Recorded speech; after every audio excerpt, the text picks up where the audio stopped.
Hello everyone, आप सबका law वाली के चैनल में स्वागत है। जैसे कि हम लोग अपने इस चैनल में कॉन्ट्रैक्ट की सीरीज़ स्टार्ट कर चुके थे और हम लोग लास्ट पॉइंट पे आ गए हैं एजेंसी। आज हम लोग एजेंसी पढ़ेंगे। यहाँ पे हम लोगों ने और भी लॉ सब्जेक्ट्स को कवर किया है, आप उनको भी देख सकते हैं। और भी एक्ट्स जैसे डावरी प्रोहिबिशन एक्ट है, गार्जियनशिप एक्ट है, फुल हिंदू लॉ कंप्लीट हो गया। आप हमारी प्लेलिस्ट चेक कर सकते हैं। अगर हमारे लेक्चर्स अच्छे लग रहे हैं तो आप हमें सब्सक्राइब कर लीजिएगा और बेल आइकन को भी दबा लीजिएगा। अगर कोई भी लगता है कि आपको कुछ सजेशन देना है तो आप कमेंट ज़रूर कर सकते हैं।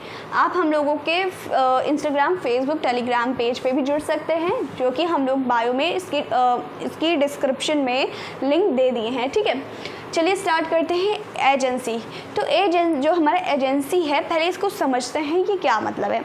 जो हमारे एजेंसी है, पहली बात तो ये हमारे सेक्शन 182 से 238 कवर करता है। बहुत सिंपल है, तो बहुत फ्री होकर के पढ़िएगा, लेकिन ढंग से पढ़ लीजिएगा। ठीक है, कि आपको 4 बार ना पढ़ना पड़े। ठीक, इसके लिए मैं 2 मैक्सिम आपके लिए लाई हूँ। ठीक है, पहला बोलता है quit face it per annum face it पर से।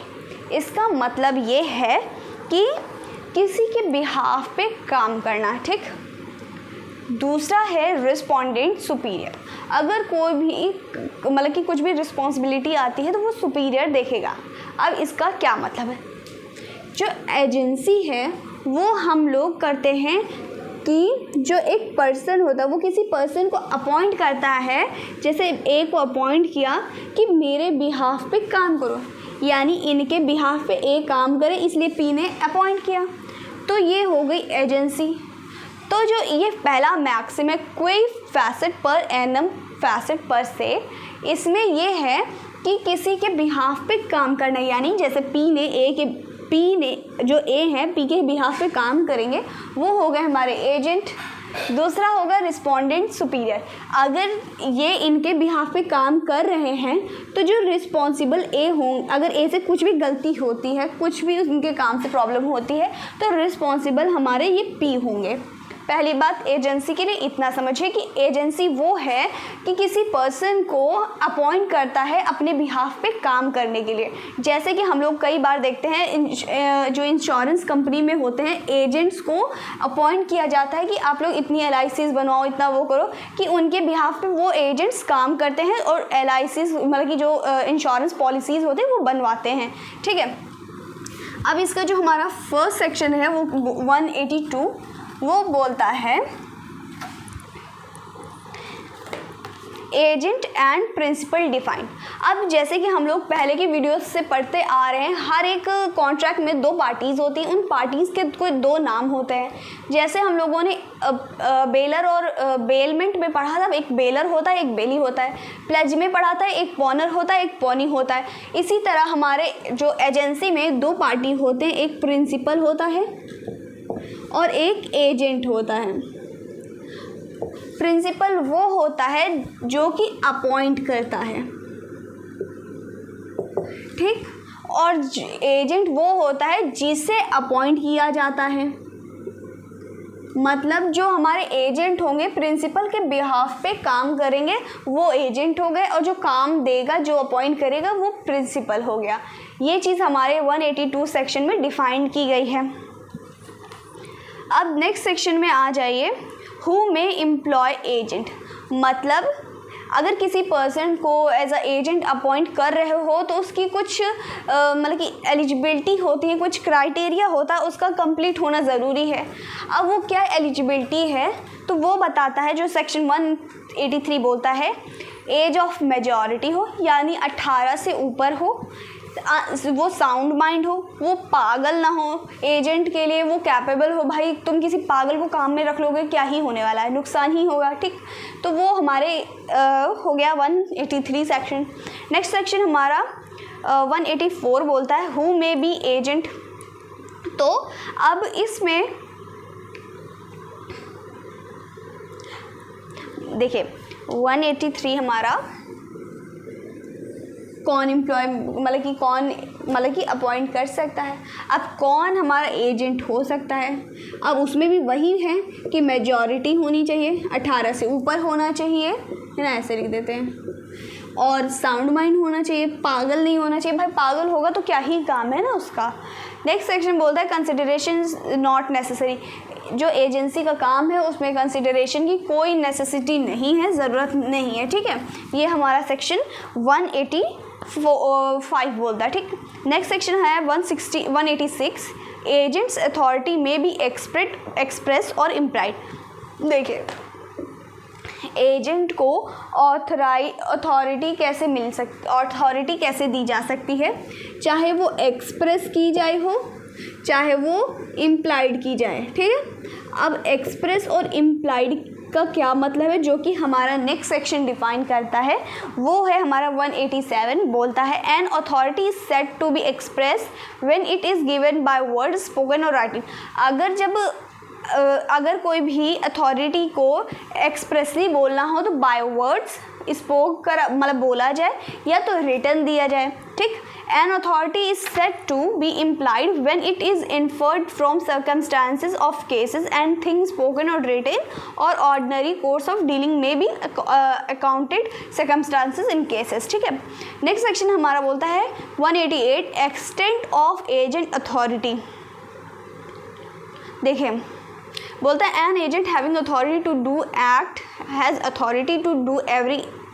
देखिए 188 बोलता है जो एजेंट काम कर रहा है सारे के सारे लॉफुल काम को कर सकता है ना।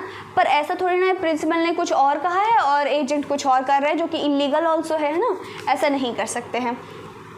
नेक्स्ट सेक्शन बोलता है agents authority in an emergency.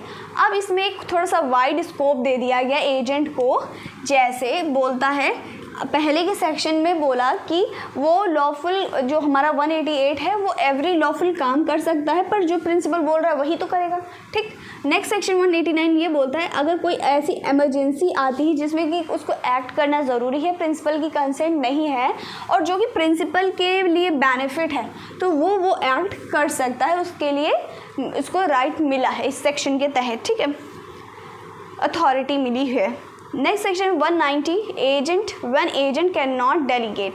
मतलब कब एजेंट डेलीगेट नहीं कर सकता है, तो इसका मतलब ये है जैसे किसी प्रिंसिपल ने एजेंट को अपॉइंट किया एक काम के लिए, ठीक, पर वो अपना एक और एजेंट नहीं, उसको हम सब एजेंट कहते हैं। अगर एजेंट एक और एजेंट अपॉइंट कर रहा है तो उसको हम सब एजेंट कहते हैं, ठीक। अगर वो अपॉइंट कर रहा है तो इस सेक्शन के तहत वो नहीं अपॉइंट कर सकता है, ठीक है, सब डेलीगेशन नहीं कर सकता है। अब अच्छा इसको एक एग्जांपल से समझा देती हूँ। जैसे कि इन्होंने कहा कि ये 100 पर्चे हैं, सबके घर में जाके बांट दो, ठीक है, पर इस सेक्शन के तहत ये बोला है कि ये काम सिर्फ यही करें क्योंकि प्रिंसिपल ने इनको ही काम दिया है, सब डेलीगेशन नहीं कर सकते हैं ना, कि जाके मैं 50 बांट दे रहा हूँ तुम 50 बांट दो, ऐसा नहीं कर सकता है। नेक्स्ट सेक्शन है हमारा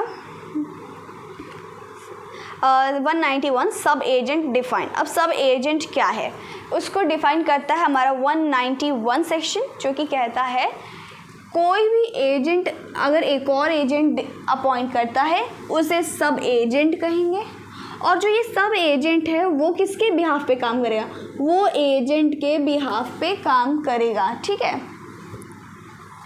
आइए next section representation of principal bye सब एजेंट प्रॉपरली अपॉइंटेड। अब 192 में ये सिचुएशन दी गई है कि अगर जैसे कि क्या हुआ, प्रिंसिपल है, ठीक है, इन्होंने एजेंट अपॉइंट किया, अब इन्हें एक और एजेंट अपॉइंट करना था, तो क्या किया, अपने एजेंट से पूछा मुझे एक और एजेंट चाहिए तो तुम मुझे बताओ, तो इन्होंने एक एजेंट और बताया, तो इस केस में वो सब एजेंट नहीं माना जाएगा, प्रॉपर एजेंट माना जाएगा, क्योंकि प्रिंसिपल ने ही अपॉइंट किया है, ना कि उस एजेंट ने अपॉइंट किया है। एजेंट ने सिर्फ उस एजेंट के बारे में बताया कि ये पर्सन है, आप उसको भी अपॉइंट कर सकते हैं, ठीक। नेक्स्ट सेक्शन है इसी में ही एजेंट्स रिस्पॉन्सिबिलिटी फॉर सब एजेंट। मतलब जैसे कि इसी सेक्शन में ही बोलता है एजेंट जो है वो कब रिस्पॉन्सिबल होगा, मतलब कि सब एजेंट के टूवर्ड्स रिस्पॉन्सिबल कब होगा। तो जैसे कि एजेंट हमारा ये एजेंट है वो रिस्पॉन्सिबल हो सकते हैं खुद के काम के लिए भी, है ना, ऑफ कोर्स खुद जो कर रहे हैं उसके लिए भी रिस्पॉन्सिबल हो सकते हैं। इलीगल काम कर रहे हो, प्रिंसिपल ने नहीं बोला तो इसमें रिस्पॉन्सिबल कौन होगा? प्रिंसिपल नहीं, एजेंट रिस्पॉन्सिबल होगा। ठीक, अगर इन्होंने किसी सब एजेंट को अपॉइंट किया है तो उसके लिए भी ये रिस्पॉन्सिबल हो सकते हैं बिल्कुल। और जो प्रिंसिपल हैं, प्रिंसिपल के लिए भी ये रिस्पॉन्सिबल हो सकते हैं। नेक्स्ट सेक्शन आ जाए 153, जो कि बोलता है एजेंट्स रिस्पॉन्सिबिलिटी फॉर सब एजेंट अपॉइंटमेंट विदाउट अथॉरिटी। देखिए, अब इसमें ये बोला है, क्या किया, पी है, पी का एजेंट है, इन्होंने सब एजेंट अपॉइंट किया और पी को कोई कान खबर नहीं है। अगर सब एजेंट कोई भी इश्यूज़ करता है, कोई भी प्रॉब्लम करता है और लॉस होता है तो उसके लिए प्रिंसिपल लायबल नहीं होंगे, ये एजेंट लायबल होंगे। ठीक है, नेक्स्ट सेक्शन आ जाइए, वो हमारा बोलता है relation between principal and person duly appointed by agent to principal in business agency. तो ये बोलता है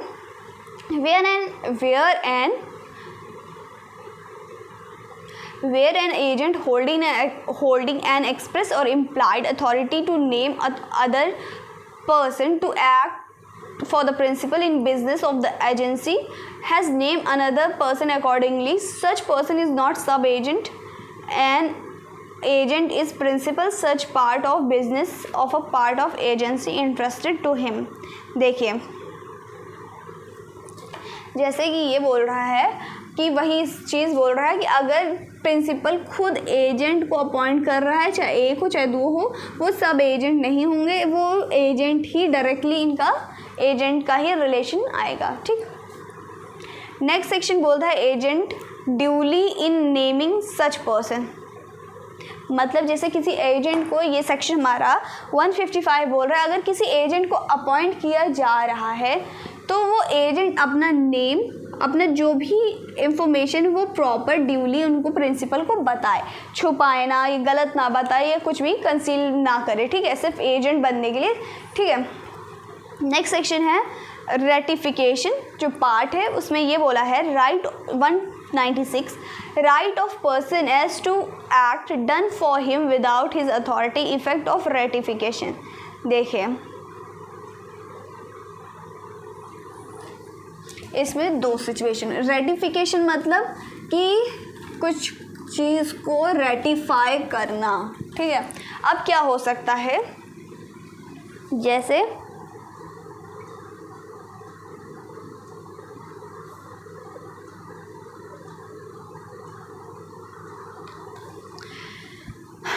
अगर प्रिंसिपल ने एजेंट को रखा, एजेंट ने काम किया जो कि प्रिंसिपल को नहीं मालूम था, तो उस केस में क्या कर सकता है प्रिंसिपल? दो चीज़ें कर सकता है। पहला कर सकता है कि उसको ख़त्म कर दे कि मैंने ये नहीं किया, उसके लिए रिस्पॉन्सिबिलिटी यहाँ से ख़त्म हो जाती है। अगर एजेंट अपने मन से कोई ऐसा काम कर देता है जिससे कि कुछ भी लॉस होता है, तो उस केस में प्रिंसिपल जो है उसे रेटिफाई, उसको डिसोन कर सकता है, उसे ख़त्म कर सकता है। ठीक, पहली बात। और दूसरा ये भी हो सकता है, अगर कोई ऐसा काम किया है उसमें प्रिंसिपल कहता है कि उसने ये कहा कि नहीं, ये मेरे ही कहने पे किया है, इसमें कोई प्रॉब्लम नहीं है, तो उस केस में जो लायबिलिटी आएगी वो प्रिंसिपल की आएगी। अगर प्रिंसिपल उसे एक्सेप्ट कर लेते हैं, एक्सेप्ट नहीं करते हैं तो जो भी लायबिलिटी आएगी वो एजेंट पे आएगी। ठीक है, नेक्स्ट सेक्शन बोलता है 197 रेटिफिकेशन में बी एक्सप्रेस और इम्प्लाइड। जो रेटिफिकेशन कर रहा है प्रिंसिपल, वो भी इम्प्लाइड भी हो सकते हैं और एक्सप्रेस भी हो सकती है। हमारा नेक्स्ट सेक्शन बोलता है 198 knowledge requisite for valid ratification. देखिए, इसमें बोलता है no valid ratification can be made by person whose knowledge of fact of the case materially defective.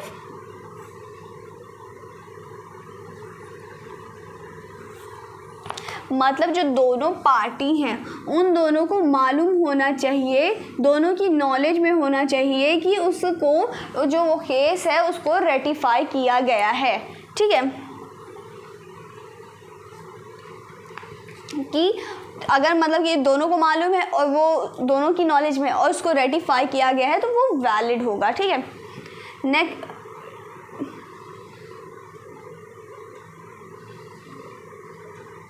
Next section 199 effect of ratify an authority of forming part of a transaction.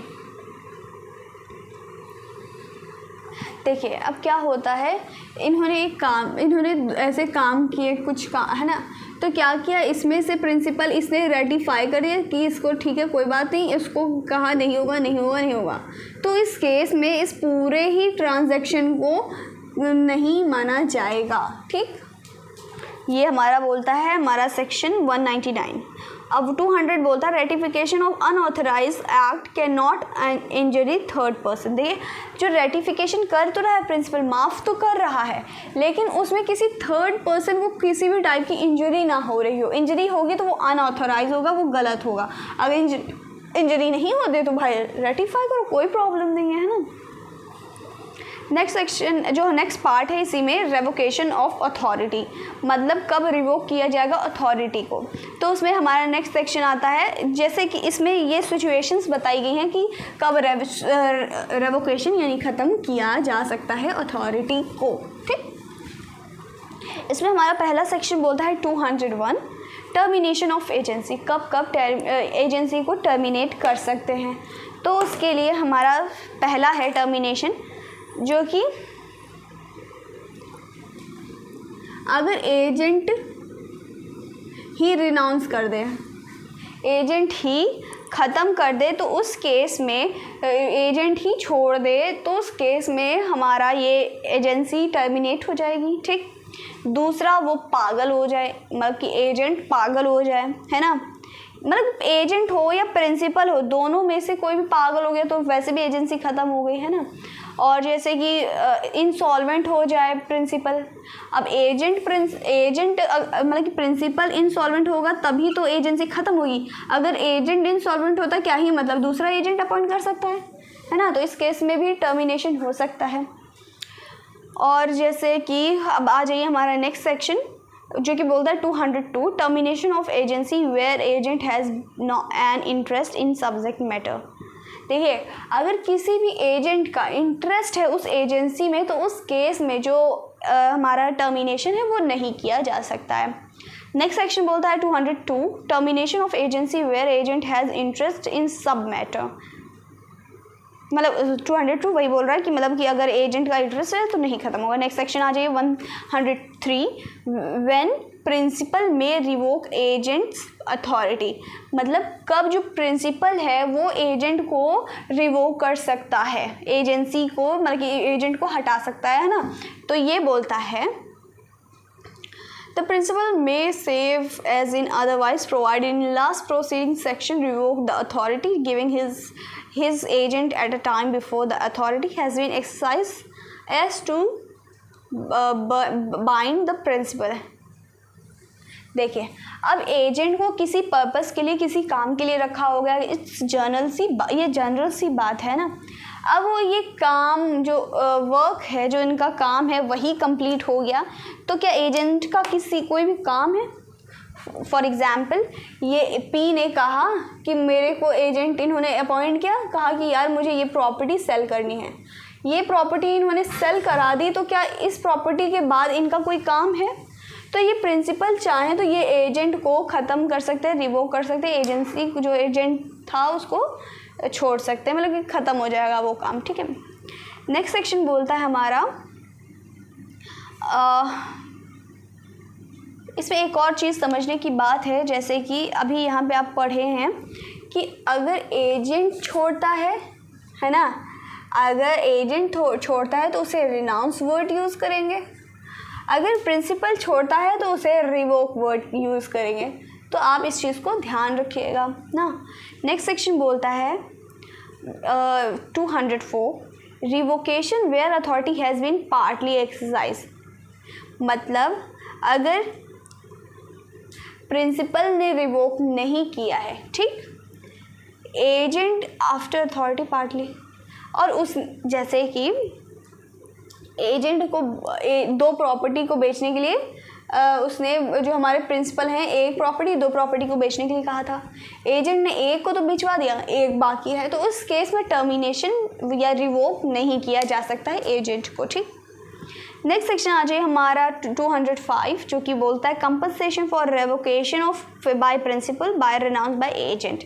सी, अब इस case में ये बोलता है अगर मान के चलिए प्रिंसिपल ने रिवोक कर दिया, उसके चलते एजेंट को हो गया लॉस, तो उसके लिए लायबल होगा, वो डैमेजेस क्लेम कर सकता है। अगर एजेंट रिनाउंस करता है और हो जाता है प्रिंसिपल को लॉस, तो इसमें प्रिंसिपल इनसे डैमेजेस क्लेम कर सकते हैं, कंपनसेशन ले सकते हैं।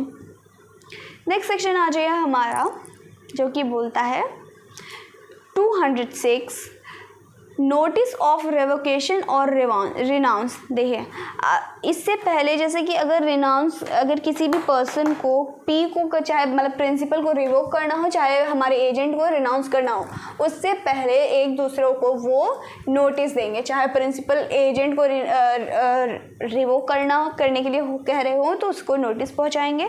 अगर हमारे एजेंट ख़त्म करना चाहते हैं, रिनाउंस करना चाहते हैं, तो वो एजेंट प्रिंसिपल के पास जाएंगे, ठीक है, मतलब नोटिस पहुंचाएंगे। 107 बोलता है रेवोकेशन एंड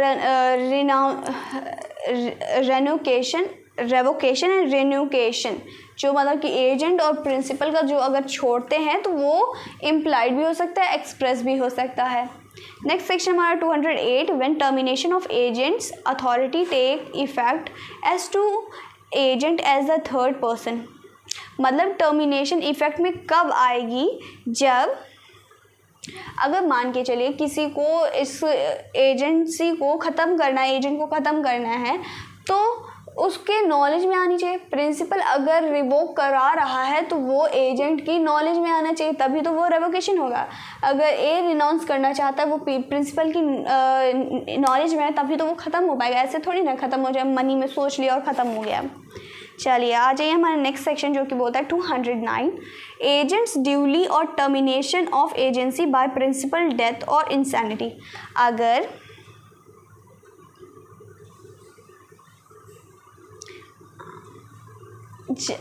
प्रिंसिपल या एजेंट पागल हो जाता है, इंसेन हो जाता है, या उसकी डेथ हो जाती है, तो उस केस में भी हमारी एजेंसी टर्मिनेट हो जाएगी, ठीक है।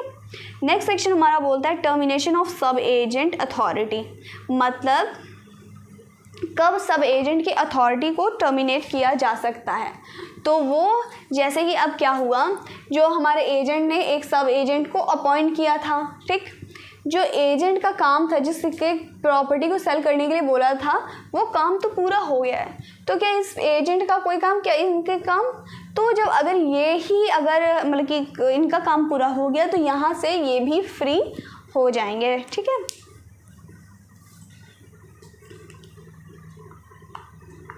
अब नेक्स्ट सेक्शन बोलता है हमारा, कितने सेक्शन हैं इसके, कुछ और सेक्शंस भाई अभी तो 238 है, इसी वीडियो में ही कंप्लीट कर लेंगे, ज़्यादा बेहतर होगा। बहुत सिंपल है, इसमें बस जनरल सी बातें समझने के लिए है, बहुत ज़्यादा ब्रीफ लिखने के लिए नहीं आता है। ऐसा प्री पॉइंट ऑफ व्यू के लिए थोड़ा सा समझने पढ़ने की ज़रूरत है, और थोड़ा दिमाग में कि ये यहाँ आता है ना, और जैसे इम्प्लाइड एक्सप्रेस क्या होता है, ये चीज़ें, और इससे ज़्यादा कुछ क्वेश्चन बनते नहीं हैं, ठीक। नेक्स्ट सेक्शन बोलता है 211 agent duly in conducting principal business. यानी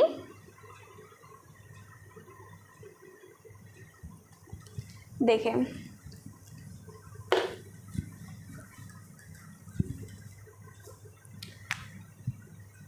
पी ने कोई काम दिया ए को, वो काम करते हैं, एक दिन उन्होंने काम नहीं दिया, तो जो पी है वो नेचुरल रेगुलर में जो कस्टम है, जो उनका जो जैसे काम करते थे वैसे ही वो एक्ट करेंगे इस जगह पे, ठीक है। अगर प्रिंसिपल उनको बताते नहीं है कि ये करना है, तो आप रेगुलर बेसिस पे वही काम करिएगा, ठीक, मतलब जो एजेंट होंगे वो काम करेंगे। नेक्स्ट सेक्शन बोलता है skill and intelligence required from agent. अब ये सेक्शन ये बोलता है कि अगर कोई भी प्रॉब्लम हो, आप अपनी इंटेलिजेंस, अपना दिमाग, अपनी स्किल यूज़ कर सकते हैं, जिससे कि प्रिंसिपल का फ़ायदा हो, नुकसान ना हो, लॉस ना हो, तो आप वैसा काम कर सकते हैं, ठीक। नेक्स्ट सेक्शन बोलता है हमारा 213 जो कि एजेंट्स अकाउंट बोलता है। जैसे कि एजेंट, वही हमने बताया था कि जो भी चीज़ें हैं वो क्लियर बताए एजेंट, है ना, जितना भी अकाउंट में जो भी काम हो रहा है, जितना भी पैसा है, जितना भी सब कुछ है, वो अपने प्रिंसिपल को क्लियर बताए। ठीक। नेक्स्ट सेक्शन बोलता है 214 agent's duty to communicate with principal. मतलब अगर एजेंट को किसी भी टाइप की प्रॉब्लम हो रही है, कुछ भी इश्यूज आ रहा है, कोई भी चीज़ें हैं, तो वो प्रिंसिपल से कम्युनिकेट करे, प्रिंसिपल को बताए, प्रिंसिपल के नॉलेज में मतलब वो इंफॉर्मेशन उस तक पहुँचाई जाए। ठीक है। नेक्स्ट सेक्शन हमारा बोलता है 215 right of principal when agent deal on his own account in business of agency without principal consent. यानी ये सेक्शन ये बोलता है, जैसे कि अभी हमने बोला कि अगर एजेंट ने कोई काम किया, ठीक है, तो वो उसे प्रिंसिपल रेटिफाई कर सकता है, उसे एक्सेप्ट कर सकता है, लेकिन ज़रूरी नहीं है प्रिंसिपल उसे एक्सेप्ट ही करे, उसे ख़त्म भी कर सकता है। अब लॉस हो जाए प्रिंसिपल का तो वो एक्सेप्ट तो कर नहीं पाएगा, है ना। तो ये चीज़ हमारे ये वाला सेक्शन बोलता है 115। ठीक है। आज हमारा नेक्स्ट सेक्शन 216 जो की है, principal's right to benefit gain by agent dealing with his own account business. देखें, अगर एजेंट ने प्रिंसिपल का कोई काम कराया, उसमें एजेंट को होता है प्रॉफिट, तो प्रिंसिपल को इसे शेयर करना पड़ेगा, प्रिंसिपल इनसे मांग सकता है। ठीक है। नेक्स्ट सेक्शन हमारा 217 agent's right of retain out of sum receive on principal's account. देखें, अब देखिए, कोई एजेंट काम कर रहा है, ठीक, अगर प्रिंसिपल उससे कुछ देता नहीं है तो वो उस चीज़ को रिटेन कर सकता है, अपने पास जब्त कर सकता है। नेक्स्ट सेक्शन हमारा बोलता है एजेंट ड्यूटी टू पे सम रिसीव फॉर प्रिंसिपल। अगर किसी एजेंट को कोई भी अमाउंट रिसीव होता है तो वो उसको प्रिंसिपल को रिटर्न करे। ठीक है। आज मैं नेक्स्ट सेक्शन जो कि बोलता है 219 when agents remuneration becomes due. मतलब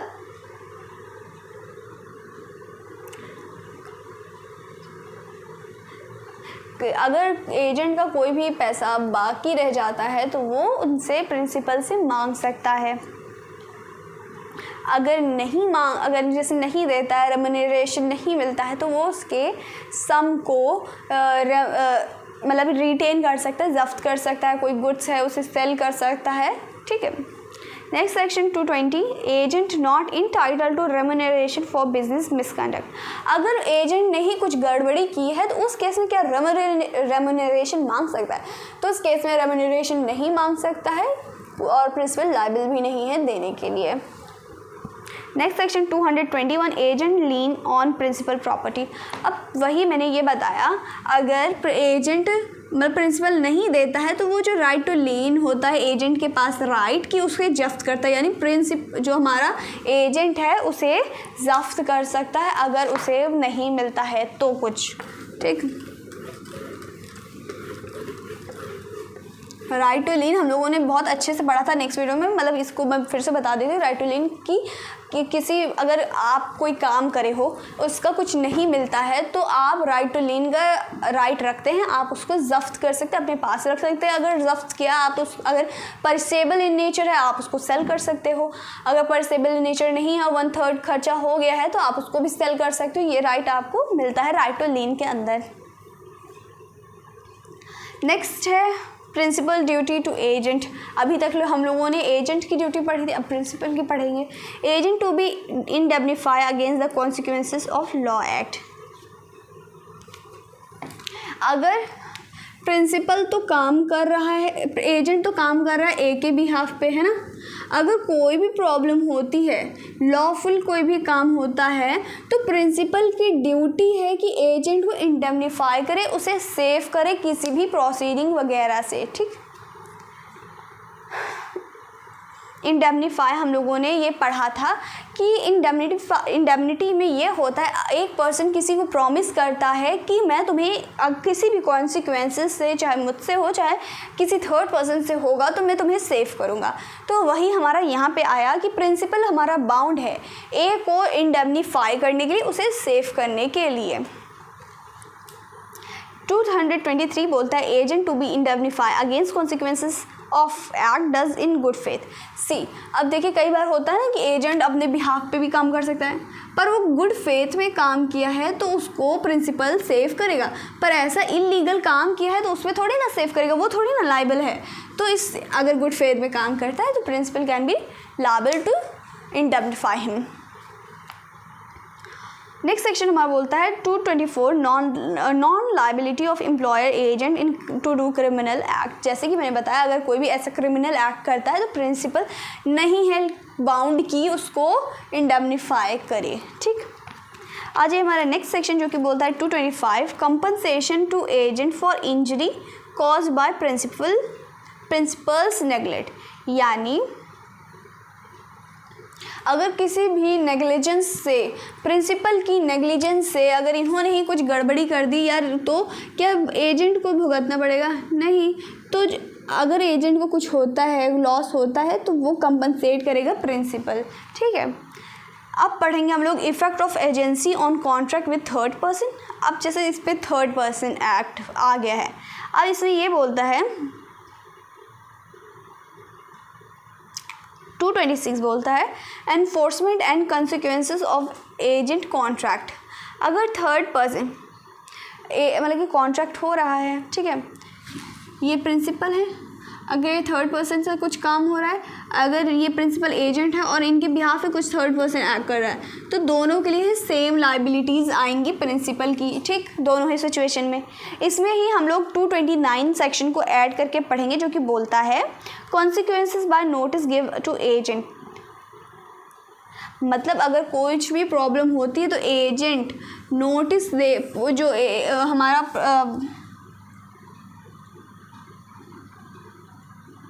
मतलब अगर कुछ भी कॉन्सिक्वेंसेस होता है तो उस केस में नोटिस थर्ड पर्सन को पहुंचाई जाएगी। हम लोगों ने नोटिस 206 में भी ऑलरेडी पढ़ा है, जिसमें कि अगर रिवोकेशन करना है तो उसमें नोटिस देनी पड़ेगी, है ना।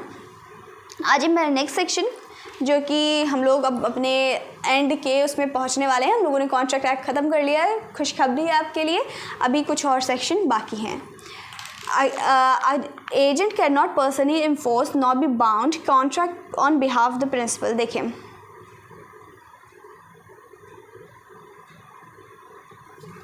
अब ए प्रिंसिपल हैं, ए के बिहाफ पे काम कर रहे हैं, ए बाउंड नहीं है कि प्रिंसिपल काम नहीं कर रहे हैं, प्रिंसिपल बोल नहीं रहे हैं, तो ए बाउंड नहीं है कि उसको एनफोर्स करे, मतलब उसको लागू करे। ठीक है, नेक्स्ट सेक्शन हमारा बोलता है right of parties to the contract made by agent not disclose.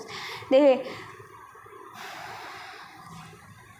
अब इस केस में जैसे कि ये पी हैं, ये एजेंट हैं और ये थर्ड पार्टी हैं। ठीक है, अब ज़रूरी नहीं है पी कौन है इनको मालूम है, तो एजेंट इन पी के बिहाफ पे ये काम कर सकते हैं, प्रिंसिपल के बिहाफ में काम कर सकते हैं। ठीक है, ये हमारा बोलता है 231। अब इसमें 232 यही बोलता है, अगर मान के चलो थर्ड पार्टी को ये भी नहीं मालूम कि ए किसके लिए आए हैं काम करने के लिए, तो भी ये कॉन्ट्रैक्ट माना जाएगा, ये हमारा एजेंसी मानी जाएगी और साथ में ये पी ही लायबल होंगे। ठीक, आज ये हमारे next section 233 right of the person dealing with the agent personally liable. देखिए, अगर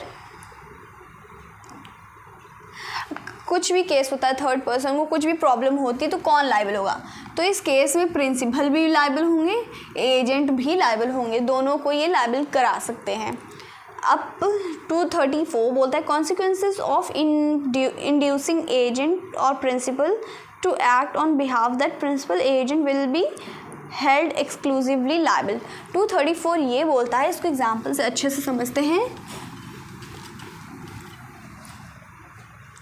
ये बोलता है जैसे ये प्रिंसिपल है, ये हमारा एजेंट है, ये हमारी थर्ड पार्टी है, ठीक है, थर्ड पर्सन है।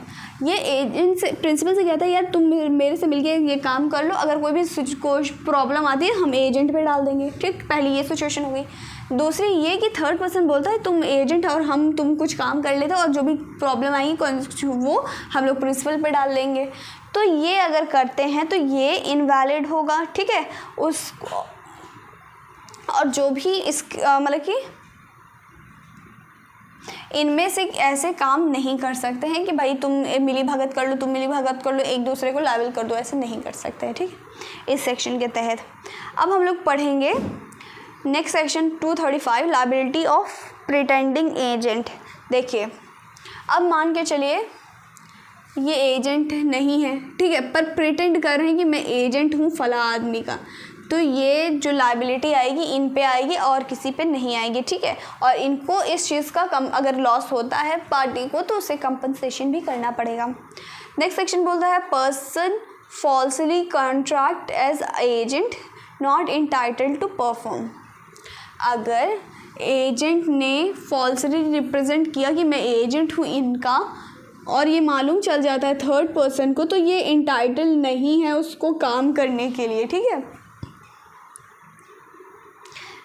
Next section 237 liability of principal inducing belief that agent unauthorised act were authority.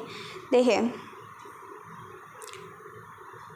अगर प्रिंसिपल अगर एजेंट अनऑथराइज काम करता है तो उस केस में प्रिंसिपल लायबल नहीं होगा, ठीक है।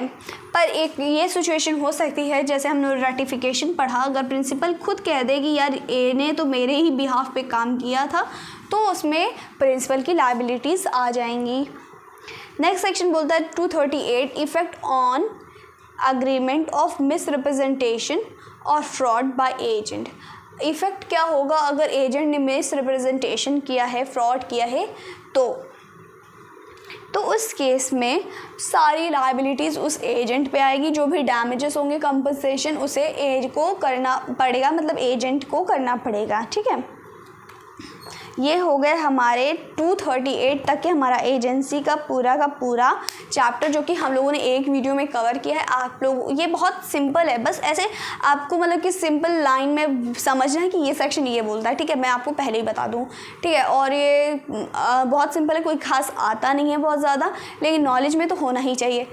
और आपको कुछ भी समझ नहीं आया है तो आप कमेंट कर सकते हैं। आप हमारे फेसबुक, इंस्टा और यूट्यूब से भी मतलब कि हमारे टेलीग्राम पे भी जुड़ सकते हैं, बायो में लिंक मिल जाएगी। Thank you.